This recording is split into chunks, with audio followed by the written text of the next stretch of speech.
میری 14 سالہ بیٹی نے قرآن مجید حفظ کیا اور وہ گاؤں والوں کو تلاوت قرآن پاک سنا رہی تھی۔ اچانک پولیس آئی اور میری حافظ قرآن بیٹی کو اٹھا کر لے گئی اور اسے جیل میں بند کر دیا۔ کچھ عرصے بعد ہمیں جیل سے فون آیا کہ تمہاری بیٹی مر گئی ہے، جیل میں اس کی لاش لے جاؤ۔ میں بیٹی کی میت کو لینے گئی تو میری بیٹی کی لاش بہت وزنی ہو گئی، اتنی وزنی کہ وہ 10 لوگوں سے بھی نہیں اٹھ رہی تھی۔ معاملہ کافی بگڑ گیا تھا۔ پھر ایک عالم کو بلایا گیا۔ جب اس نے میری بیٹی کو ہاتھ لگایا تو اس کا دل پھٹ گیا، کیونکہ میں آج جیسے ہی جیل میں داخل ہوئی تو ایک لیڈی کانسٹیبل میری طرف بھاگتی ہوئی آئی اور مجھے کہنے لگی، میڈم صاحبہ سیل نمبر 540 میں چلیں، وہاں ایک چھوٹی بچی فوت ہو گئی ہے۔ کون سی چھوٹی بچی؟ میں نے تو کبھی یہاں کسی چھوٹی بچی کو نہیں دیکھا۔ میڈم، اس 14 سالہ بچی کی عمر کاغذات میں 18 سالہ درج تھی۔ میرے چہرے پر مارے حیرت کے سوال ابھرنے لگے کہ 14 سالہ بچی کی عمر 18 سال کیوں درج تھی؟ وہ میڈم، اس لیے کہ 18 سال سے کم عمر بچوں کو سزا نہیں دی جا سکتی، نہ ہی انہیں جیل میں قید کیا جا سکتا ہے۔ تو تم نے یہ مجھے بتایا کیوں نہیں کہ ایک بے گناہ لڑکی اسی جیل میں قید کر دی گئی ہے، جبکہ اس کی عمر محض 14 سال تھی، اور وہ اس بچی کو یہاں قید کیوں کیا گیا؟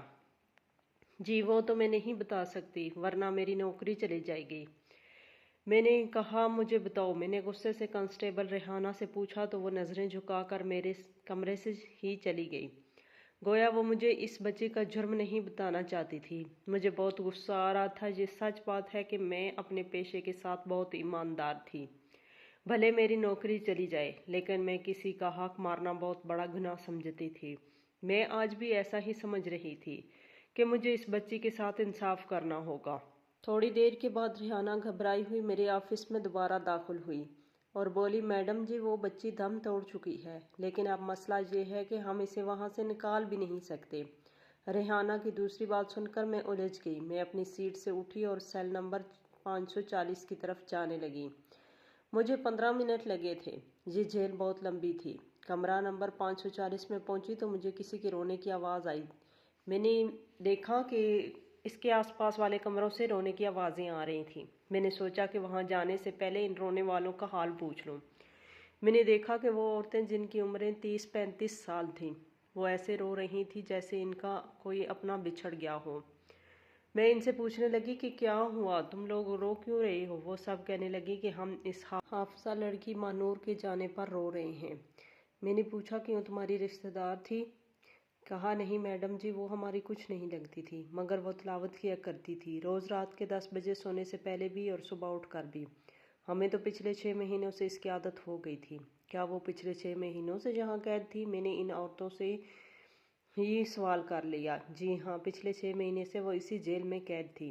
آپ کو آئے ہوئے تو 1 ہفتہ ہوا ہے، لیکن ہم اسے پچھلے 6 مہینوں سے جانتے ہیں۔ ہم اس کے ساتھ مذاق کرتے تھے کہ تم تو اتنی چھوٹی سی عمر میں جیل میں آ گئی ہو، ضرور تم نے کوئی بہت بڑا جرم کیا ہوگا، اب ساری زندگی تمہیں یہی کاٹنا پڑے گی۔ یہ بات سن کر نہ تو وہ کبھی روئی تھی بلکہ ہمیشہ مسکراتی رہتی تھی۔ ہمیں اس کی یہی عادتیں پسند تھیں۔ 14 سال کی اس معصوم بچی کے چہرے میں عجیب سی پختگی اور قوت ایمانی تھی۔ وہ ہمیشہ یہی کہتی کہ تم دیکھ لینا، مجھے یہاں سے چھڑانے کے لیے بہت بڑا بادشاہ آئے گا، جو بادشاہوں کا بادشاہ ہوگا۔ اس کی باتیں سن کر ہمیں تو لگتا تھا کہ وہ پاگل ہے۔ ایک عورت پھر سے رونے لگی، ہائے اللہ، ایسے نصیب کس کی بیٹی کے نہ ہوں۔ اس بچی کا کیا قصور تھا؟ وہ تو معصوم تھی۔ میں نے دیکھا کہ جیل میں سب کو اس لڑکی خاص انسیت تھی، جس کی وجہ سے یہ لوگ آج رونے پر مجبور ہو گئے تھے۔ میں اس لڑکی کے سیل میں آئی تو ایک عجیب سی خوشبو پھیلی ہوئی تھی۔ مجھے کانسٹیبل ریحانہ نے بتایا کہ اس بچی کو خوشبو اور عطر کا خاص شوق تھا۔ وہ بس ایک ہی چیز مانگا کرتی تھی اور یہ اس کے گھر سے آ جایا کرتی تھی۔ کیا جیل میں کوئی عطر لگاتا ہے؟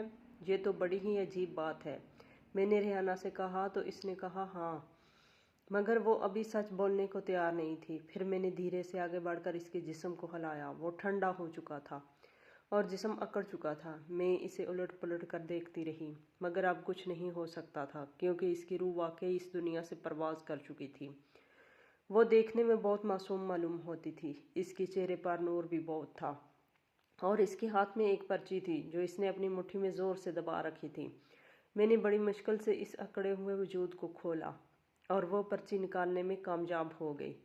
میں نے دیکھا اس پر نیلے رنگ کی سیاہی میں کچھ لکھا ہوا تھا۔ اردو میں جو باتیں لکھی تھی وہ مجھے سمجھ آ گئی تھی، مگر نیچے کچھ لائنیں اس نے عربی میں لکھی تھی جو مجھے سمجھ نہیں آ رہا تھا۔ اس نے بڑی منت کر کے جیل کی انتظامیہ سے اس بات کی درخواست کی تھی کہ اسے جیل کے اندر اسی کمرے میں دفن کیا جائے، بھلے سے اس کی قبر پر کوئی تختی نہ لگائی جائے، لیکن وہ یہ چاہتی تھی کہ اس کا جنازہ اسی جیل کے اندر دفنایا جائے۔ یہ بات بڑی عجیب سی تھی کیونکہ ہم لوگ کسی طور پر بھی قانون کی خلاف ورزی کر کے اس بچی کو جیل کے اندر دفنا نہیں سکتے تھے، لیکن اب ظاہر ہے اس بچی کی شہرت ایسی تھی کہ میں سوچنے پر مجبور ہو گئی تھی اس کی دنیا میں کوئی خوشیاں نہیں تھی، لیکن جاتے جاتے ہمیں اس معصوم بچی کا بات کا مان رکھنا چاہیے۔ میں نے یہی سوچا، میں جیل کی انتظامیہ سے بات کرنا چاہتی تھی، اس بچی کی خواہش کو پورا کیا جائے، لیکن اس سے پہلے مجھے لواحقین کو موت کی اطلاع دینی تھی۔ میرے لیے اس وقت اس سے زیادہ پریشانی کی کوئی بات نہیں تھی کہ میں اس لڑکی کو دفنانے کے لیے اس کی وصیت پر عمل کرنا تھا، کیونکہ وہ معصوم اس دنیا میں بس ایک ہی خواہش اپنے سینے میں لے گئی تھی کہ وہ جہاں پر فوت ہوئی ہے وہاں ہی اسے دفن کیا جائے۔ لیکن مجھے سمجھ نہیں آ رہی تھی کہ 14 سالہ بچی کی موت کیوں ہوئی؟ وہ تو بالکل ٹھیک اور صحت مند لڑکی تھی، پھر اسے اچانک اس کا مر جانا اور یہ وصیت کرنا میری سمجھ سے باہر تھا۔ میں نے سب سے پہلے جیل کی انتظامیہ سے بات کرنے کی کوشش کی تھی، کیونکہ میں قانون کے بغیر کچھ نہیں کر سکتی تھی، مگر مجھے جو جواب ملا وہ اس سے بھی زیادہ حیران کر دینے والا تھا۔ مجھے کہا گیا کہ میں اس معاملے سے بالکل ہی دور رہوں اور کل تک کوئی حرکت نہ کروں، اور نہ ہی لڑکی کے لواحقین کو اطلاع دوں، اور نہ ہی میں کسی اور طریقے سے کوئی بھی قدم اٹھاؤں جس سے قانون کو ٹھیس پہنچے۔ میں سمجھ گئی تھی کہ یہ حافظ اقران بچی بلا وجہ تو جیل میں نہیں آئی ہوگی، اس کے پیچھے کوئی وجہ بھی ہوگی اور ضرور کوئی بڑا ہاتھ بھی ہوگا، کیونکہ ظاہر ہے جیل کی اعلیٰ انتظامیہ کو اس بچی کی ایک ایک بات کا پتہ تھا۔ وہ مجھے منع کیا جا رہا تھا کہ میں لواحقین کو بھی نہ بلاؤں۔ 2 گھنٹے کے بعد ایک ڈاکٹر آئی جسے مجھے اس لڑکی کے پاس لے کر جانا تھا۔ ڈاکٹر نے مانور کو اچھے سے چیک کیا اور اس کی موت کی تصدیق کر دی۔ مجھے ڈاکٹر نے بتایا کہ اس بچی کی موت کو 12 گھنٹے گزر چکے ہیں اور مزید تفصیلات کو تو پوسٹ مارٹم کے بعد ہی بتائی جا سکتی تھیں، لیکن ظاہر ہے 14 سالہ کی بچی کا مر جانا، وہ بھی اچانک، یہ بڑی حیرت کن بات تھی۔ تقریباً 6-7 گھنٹے گزرے تھے کہ جیل کے باہر ایک بڑی سی گاڑی آ کر رکی اور ہمیں بتایا گیا کہ بچی کی لاش کو اس گاڑی میں ڈال دیا جائے تاکہ اس کے باقی سارے انتظامات گھر والے ہی مکمل کر لیں۔ اتنی بڑی گاڑی دیکھ کر میں سمجھ گئی تھی کہ یہ اس حافظ اقران لڑکی کے رشتہ دار نہیں ہو سکتے، کیونکہ اتنی غریب سی بچی کے رشتہ دار اتنی بڑی گاڑی کیسے لا سکتے ہیں؟ وہ تو ایک معمولی سی ایمبولینس بھی افورڈ نہیں کر سکتے تھے۔ تھوڑی دیر کے بعد جیل کے اندر 3-4 عورتیں داخل ہوئیں جو کسی بڑے شخص کی ملازم لگ رہی تھی۔ انہوں نے کہا کہ مانور کی لاش ہمارے حوالے کی جائے۔ میں حکم کی پابندی نے مانور تک لے کر گئی۔ ان لوگوں نے لاش اٹھانے کے لیے اندر قدم رکھے، اس لاش کو پکڑا، اوپر اٹھانے کی ہزار ممکن کوشش کی، مگر نہ ہی وہ لاش اٹھا سکے اور نہ ہی اسے ہلا سکے۔ ان کے چہروں پر خوف طاری ہو چکا تھا، کیونکہ 14 سالہ بچی کو اٹھانا کوئی زیادہ مشکل بات نہیں ہوتی۔ زیادہ سے زیادہ اس کا وزن 30 سے 35 کلو ہوگا، لیکن وہ اس قدر بھاری ہو چکی تھی کہ وہ 5 عورتیں مل کر بھی اسے اٹھا نہ سکیں۔ وہ ایک دوسرے کا منہ تکنے لگی۔ اب ہم کیا جواب دیں گے بڑے صاحب کو؟ اس لڑکی کی لاش تو بہت بھاری ہو چکی ہے۔ لاش جتنی چھوٹی ہوتی ہے گنا اتنا ہی بڑا ہوتا ہے۔ یہ بچی کسی نہ کسی ظلم کی وجہ سے اس حال کو پہنچی ہے۔ اب ظاہر ہے جب تک اس ظلم کا دعویٰ نہیں ہوگا تب تک تو یہ نہ اٹھے گی۔ کیا آپ نے کچھ کیا ہے؟ ان میں سے ایک ملازمہ نے میری طرف پوچھا تھا۔ بھائی میں کیا کر سکتی ہوں، لاش آپ کے سامنے ہے، اگر آپ اٹھا سکتے ہیں تو اٹھا کے لے جائیں۔ میری بات سن کر انہوں نے ایک بار پھر سے زور لگانے کی کوشش کی، مگر وہ اس کا ایک بازو بھی نہ ہلا سکے۔ تھوڑی دیر کے بعد باہر گاڑی میں موجود شخص کو اطلاع دی گئی کہ بچی کی لاش نہیں اٹھائی جا رہی۔ وہ صاحب بھی دندناتے ہوئے عورتوں کی جیل میں تشریف لے آئے۔ حلیے سے تو وہ نالی صاف کرنے والے لگ رہے تھے، مگر دولت کی چمک نے ان کو جاہ و جلال بخش دیا تھا۔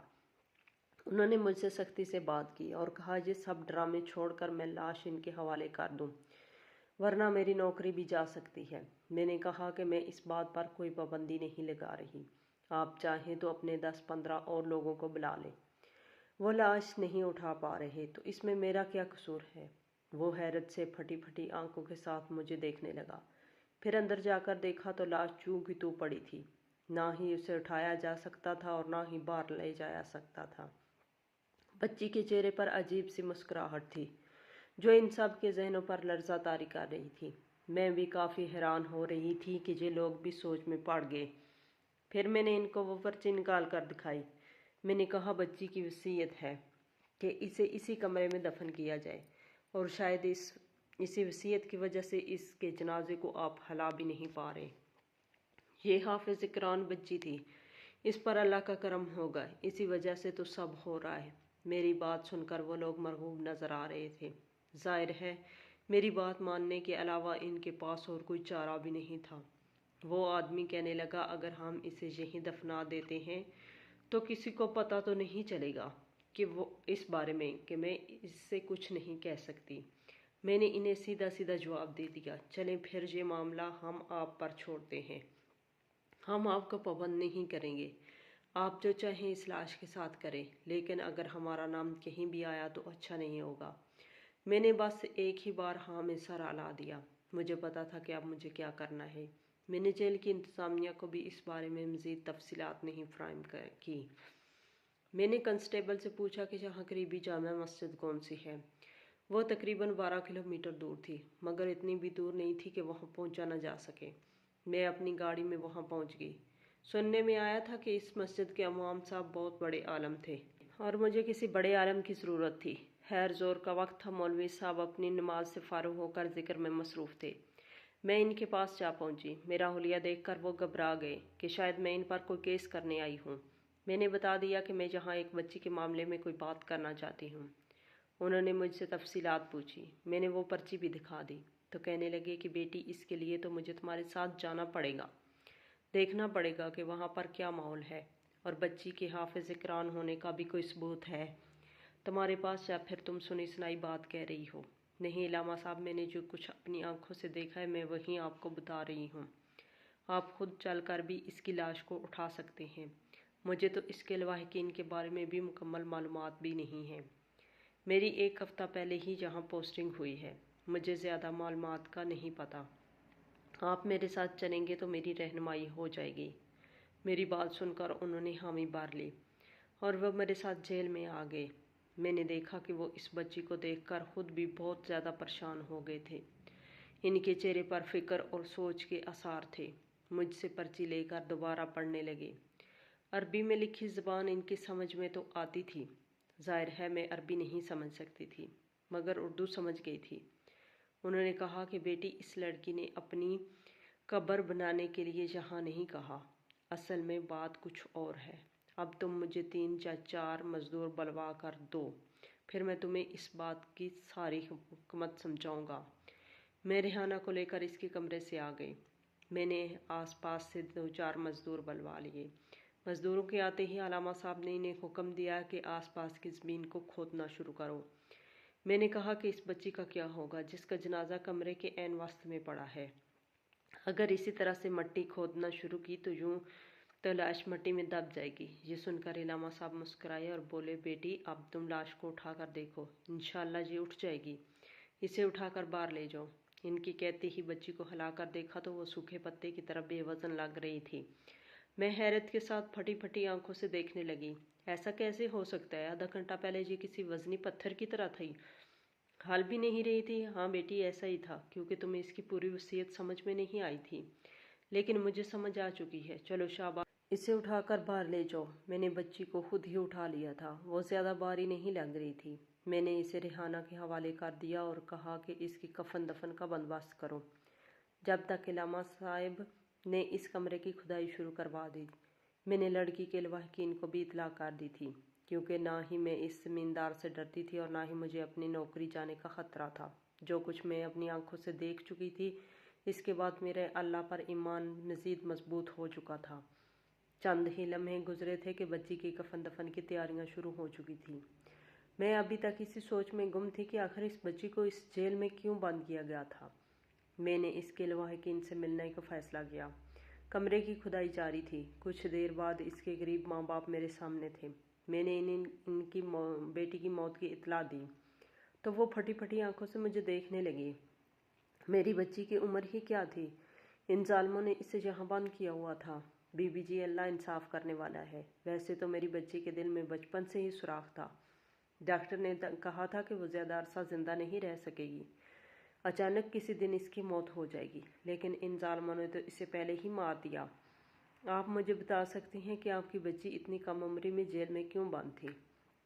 جی، میرا نام راشدہ ہے اور یہ میرے شوہر تصور ہیں۔ ہم لوگ یہاں پاس گاؤں میں ہی رہتے ہیں۔ ہماری اپنی کوئی زمین نہیں ہے۔ ہم لوگ زمیندار صاحب کی زمین پر کام کرتے ہیں اور انہی کے لیے محنت کرتے ہیں۔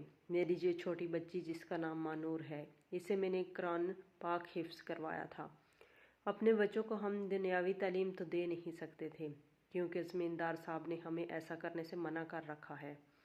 مجھے بڑی حیرت ہو رہی تھی کہ ایک زمیندار کیسے کسی کو اس کام سے روک سکتا ہے۔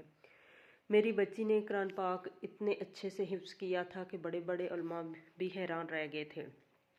سب گاؤں والے میری بیٹی سے تلاوت قرآن پاک سنا کرتے تھے۔ وہ تلاوت اتنی خوبصورتی سے کرتی تھی کہ جو بھی سنتا تو وہ سنتا ہی رہ جاتا۔ ایسا لگتا تھا کہ اس کی گلے میں کسی اور کی آواز نکل رہی ہے۔ اتنی حسین آواز میں نے آج تک نہیں سنی۔ بس جی، میں آپ کو کیا بتاؤں، میری بیٹی جیسا نیک اور شفیق میں نے کوئی نہیں دیکھا۔ وہ سب کا خیال رکھتی تھی۔ وہ عورت رونے لگی۔ مگر یہ تو بتائیے کہ جیل میں کیوں بند کیا آپ کی بیٹی کو؟ یہ سب زمیندار صاحب کی بیٹی کی وجہ سے ہوا ہے۔ وہ کیسے باجی؟ ایک دن میری بیٹی اور زمیندار صاحب کی بیٹی کھیل رہی تھی۔ میری بچی نے اسے کچھ کہہ دیا۔ معمولی سی بات پر لڑائی اتنی بڑھی کہ اپنی چھوٹی بیٹی کی اس انہونی فرمائش پر بڑے صاحب نے میری بچی کو جیل میں بند کروا دیا اور الزام لگایا کہ میری بچی چور ہے، اس نے اس گھر سے سونا چوری کیا۔ ہم تو سوچ بھی نہیں سکتے کہ کوئی اتنا بے شفاق ہو سکتا ہے۔ اچھا، آپ پریشان نہ ہو، اللہ پاک بہتر انصاف کرنے والا ہے۔ آپ یقین رکھیں، آپ کی بچی کے ساتھ اس جیل میں کوئی ظلم نہیں ہوا۔ وہ لوگ اس سے بہت محبت کرتے تھے۔ میں نے اس عورت کو تسلی دینے کی کوشش کی۔ جی، میں سمجھ سکتی ہوں، مجھے اس کا غم ساری زندگی رہے گا۔ مجھے اس عورت کے اوپر ترس آ رہا تھا۔ اتنے میں علامہ صاحب نے مجھے اطلاع دی کہ کمرے کی کھدائی مکمل ہو چکی ہے اور وہ مجھے حیران کر دینے کے لیے تیار تھے۔ میں اندر گئی تو میری آنکھیں پھٹی کی پھٹی رہ گئیں۔ اب تو وہاں مزدور بھی نہیں تھے۔ میں نے دیکھا مٹی ایک چمکتی چیز نظر آ رہی تھی۔ علامہ صاحب نے مجھے کہا کہ یہ اٹھاؤ اور اس کے ماں باپ کے حوالے کر دو۔ جب میں اسے اٹھانے کی کوشش کی تو وہ بہت وزنی چیز تھی، جس کا وزن کم سے کم 5 کلو ہوگا۔ میں نے جیسے ہی اسے اٹھایا تو میری آنکھیں پھٹی رہ گئیں۔ وہ تو سونے کی ایک تھیلی تھی جس کے اندر بے شمار قیمتی ہیرے جواہرات تھے۔ اس کا کیا کرنا ہے علامہ صاحب؟ یہ یہاں پر کیسے آئے؟ بس بیٹا، جو اس بچی نے لکھا تھا اس کا مطلب یہی تھا، اسی وجہ سے تو اس کی لاش اٹھائی نہیں جا رہی تھی۔ وہ صبح شام تلاوت قرآن پاک کے بعد اپنے ماں باپ کے لیے دعائیں مانگتی تھی۔ جتنا عرصہ وہ یہاں پر قید رہی وہ بس ایک ہی دعا کرتی رہی کہ ہے اللہ، میرے ماں باپ کو افضل کر دے، انہیں اتنی دولت دے کہ وہ کسی کے پاس مزدوری نہ کرے، زمیندار کے پاس بھی نہیں۔ دیکھو تو وہ ہر روز اپنے مالک کو خط بھی لکھتی تھی اور زمین میں دفن کر رہی تھی۔ علامہ صاحب نے مجھے 10 سے 12 مزید خط دکھائے جنہیں دیکھ کر میں رو پڑی تھی۔ اتنی چھوٹی سی بچی اپنے ماں باپ سے اتنی محبت کرتی تھی کہ یہ سب کچھ میں اپنی آنکھوں سے دیکھ رہی ہوں۔ سونے کی وہ پوٹلی جب میں اس کی بچی کے ماں باپ کے حوالے کی تو وہ بھی حیران ہو گئے۔ وہ میری طرف ایسے دیکھنے لگے جیسے میں ان کے ساتھ کوئی مذاق کر رہی ہوں۔ اگرچہ یہ سب کچھ ان کی بچی کی موت کا ازالہ تو نہیں تھا، لیکن اگلے 1 سال میں اس زمیندار سے زیادہ جائیداد اور محلات بنا کر انہوں نے اس زمیندار کو حیران ضرور کیا تھا۔ سچ ہے کہ ایک حافظ قرآن کی دعا قبول ضرور ہوتی ہے، کیونکہ اس کے سینے میں اللہ پاک کا کلام محفوظ ہوتا ہے۔ اور پھر 1 سال بعد وہی زمیندار جس نے اس بچی کو جیل میں بند کروایا تھا، اس کی ساری دولت اور عزت مٹی میں مل گئی۔ آج وہ پاگلوں کی طرح سڑک پر بھیک مانگتا ہے۔